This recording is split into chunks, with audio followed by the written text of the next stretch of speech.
अस्सलाम वालेकुम, hello and welcome Iqbal and इंशाल्लाह सर्विसेज। मैं हूं मोहम्मद इकबाल खान एडवोकेट। आज का जो हमारा लीगल लेक्चर है वो है 9 mistake that can destroy your marriage life. वो कौन सी गलतियां हैं जो अगर हम वो गलतियां कर लेते हैं, वो कुछ गलतियां 9 गलतियां हैं, 9 फॉल्ट है, अगर वो मिस्टेक हम करते हैं तो हमारी अज़दवाजी जिंदगी खराब हो सकती है, खराब हो जाती है, डिस्ट्रॉय हो जाएगी। वो गलतियां नहीं करनी चाहिए। इफ यू आर मैरिड और प्लानिंग टू बी मैरिज, अगर आप शादीशुदा हैं या मैरिज के लिए प्लान कर रहे हैं तो आप अपने अज़दवाजी जिंदगी को बेहतर बनाएं। देखिए, अज़दवाजी जिंदगी जिसकी बहुत अच्छी होगी तो वो एक बंदा सक्सेसफुल होगा। चुनाचे किसी भी कामयाबी के पीछे एक सक्सेसफुल मैरिज का होना जरूरी है। अगर हमारी शादी ही सक्सेसफुल नहीं होगी, घर में सुकून ही नहीं होगा, तो फिर हम जिंदगी के किसी भी फील्ड में कामयाब नहीं हो सकते। इसलिए शादी का सक्सेसफुल होना बहुत जरूरी है। तो उसके लिए वो कौन सी 9 गलतियां हैं, अगर हम वो गलतियां करते हैं तो हमारी अपनी जो शादी है, अज़दवाजी जिंदगी है, वो हम डिस्ट्रॉय कर लेते हैं। पहली बात तो ये है लैक ऑफ कम्युनिकेशन। देखिए, कम्युनिकेशन बहुत जरूरी है स्पाउस के दरमियान। जब तक हम एक दूसरे से टच नहीं रहेंगे, देखिए समटाइम ये भी हो सकता है कि शादी के बाद जॉब के सिलसिले में, नौकरी के सिलसिले में मियाँ दूर रहता है, बीवी दूर रहती है, एक स्पाउस एक शहर में रहता है, दूसरा दूसरे शहर में रहता है, या समटाइम दूसरे कंट्री में भी होता है। एक कंट्री में, दूसरा दूसरे कंट्री में, और उनका आपस में मिलना महीनों बाद, समटाइम तो सालों बाद होता है। चुनाचे इसलिए उनका आपस में राब्ता होना बहुत जरूरी है, कम्युनिकेशन होना जरूरी है।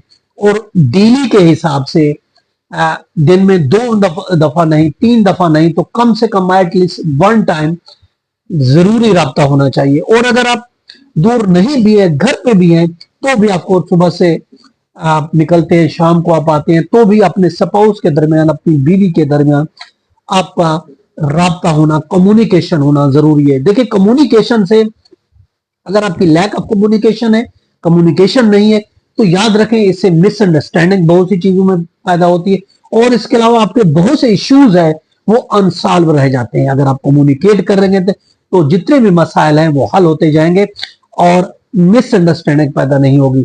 और इसके अलावा इमोशनल जो डिस्टेंस है वो कभी पैदा नहीं होगी, क्योंकि आप इमोशनली तौर पर हमेशा कनेक्टेड रहिए, कम्युनिकेशन रखिए, तो ये मसले पैदा नहीं होंगे। दूसरी बात, नेग्लेक्टिंग इंटीमेसी। समटाइम ऐसा होता है कि इंटीमेसी को भी नेग्लेक्ट कर देते हैं, हम इसको इग्नोर कर देते हैं। अगर इंटीमेसी जो फिजिकल कनेक्शन है इजी हमारा नहीं रहेगा, तो इससे फिजिकल इमोशन हमारी जो है, फिजिकल इमोशन का कनेक्शन खत्म हो जाएगा, और साथ साथ हमारा इमोशनल कनेक्शन भी और फिजिकल कनेक्शन भी, दोनों कनेक्शन खत्म हो जाएंगे। इसलिए हमें, और हमारी जो फीलिंग है, एक दूसरे की फीलिंग नेग्लेक्ट हो जाएंगी, खत्म हो जाएंगी।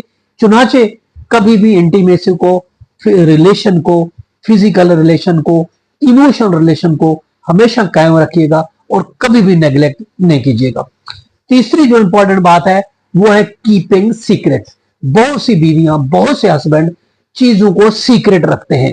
देखिए, अगर चीजों को आप सीक्रेट रखेंगे, इससे बहुत से मसाइल पैदा होंगे। हमेशा हाइड करने से बहुत सी मालूमात हम आपस में छुपा लेते हैं, जिससे छुपाने से मसले और ज्यादा बढ़ जाते हैं। अगरचे किसी की भी कोई गलती हो सकती है, हस्बैंड की हो सकती है, बीवी की हो सकती है, लेकिन अगर हम डिस्कस करेंगे, शेयर करेंगे, तो सारे मसले हल हो जाएंगे। अदरवाइज इससे हमारा ट्रस्ट खत्म हो जाएगा, इससे हमारा जो एक क्रिएट हो जाएगा, दूरियां क्रिएट हो जाएगी, और जिससे फासले बढ़ जाएंगे। इसलिए कभी भी कोई चीज सीक्रेट मियां बीवी के दरमियान नहीं होनी चाहिए, हमें हर चीज शेयर करनी चाहिए, ये भी जरूरी है। इसके अलावा क्रिटिसाइजिंग इंस्टेड ऑफ कंप्लीमेंटिंग। देखें, हम क्रिटिसाइज अगर बहुत ज्यादा करते हैं, एक एक चीज पे, छोटी छोटी बात पर क्रिटिसाइज करेंगे, तो याद रखें क्रिटिसाइज करने से जो है एक्नॉलेजमेंट नहीं, आप अगर किसी को एक्नॉलेजमेंट नहीं करेंगे तो इससे भी रिलेशन खराब होगा। याद रखें, बजाय इसके क्रिटिसाइज करें, हमेशा आपको एक्नॉलेज करना चाहिए। एक्नॉलेज करेंगे तो आपका ताल्लुक एक ट्रस्ट कायम रहेगा। हर छोटी छोटी चीज पर क्रिटिसाइज करना छोड़ दें, बल्कि हर छोटी छोटी चीज पर कंप्लीमेंट करें। इससे देखिए, लैक ऑफ एक्नॉलेजमेंट आप करेंगे तो इससे हमारा जो सेल्फ स्टीम है वो डैमेज हो जाएगा और दूरियां पैदा हो जाएंगी। इसके अलावा इग्नोरिंग ईच अदर नीड, अगर दूसरों की, एक दूसरे की नीड को भी हम इग्नोर करते हैं अगर हम, तो जिससे क्या होता है, रिगार्डिंग आपका जो स्पाउस है उसका इमोशनल और फिजिकल जो एक नीड है, अगर उसकी हम नीड को इग्नोर करते हैं, नीड बहुत सी हो सकती है, जिस्मानी नीड भी हो सकती है, इमोशनल नीड भी हो सकती है, इसके अलावा एक फिनेंशियल नीड भी हो सकती है। हमेशा फिनेंशियल नीड, इमोशनल नीड और फिजिकल नीड का ख्याल रखना चाहिए, उसको कभी भी इग्नोर नहीं करना चाहिए। इसके अलावा taking each other for granted, देखिए अगर ऐसे फील हो जाते हैं, feel to express gratitude, gratitude को एक्सप्रेस अगर हम नहीं करते, अप्रिसिएशन को नहीं करते, तो भी इससे बहुत ज्यादा मसले मसाइल पैदा और हमारा रिश्ता खराब होता चला जाएगा। इसके अलावा अवॉइड कॉन्फ्लिक्ट, हमेशा झगड़े से, कॉन्फ्लिक्ट से दूर रहना चाहिए, उसे अवॉइड करना चाहिए, कभी भी झगड़ा नहीं करना चाहिए। देखिए, जिससे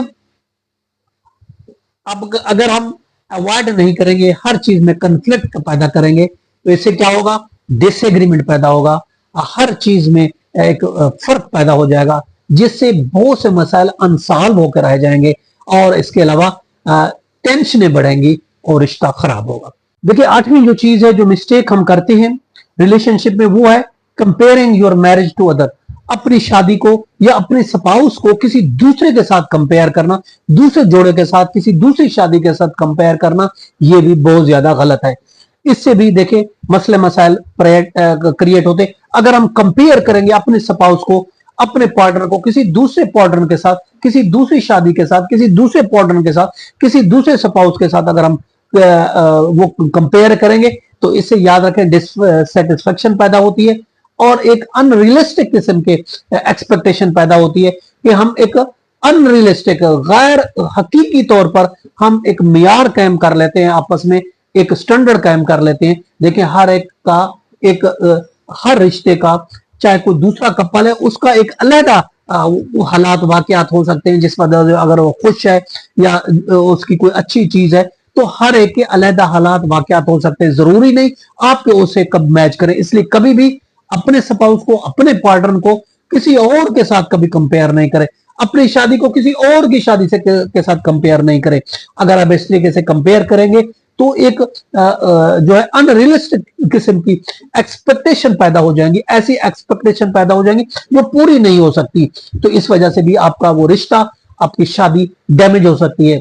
इसके अलावा नवी जो चीज है, जो मिस्टेक हम अगर करेंगे तो हमारी शादी, हमारा जो रिलेशनशिप है, जो हमारी शादीशुदा जिंदगी है, वो खराब हो सकती है। वो है failing to prioritise quality time, priority नहीं देते हम अपने स्पाउस को, और जो हमारे पास एक टाइम है, हमें चाहिए कि हमारे पास जो क्वालिटी टाइम है, हमेशा क्वालिटी टाइम अपने स्पाउस के साथ हमें गुजारना चाहिए, क्वालिटी टाइम उसके साथ गुजारना चाहिए।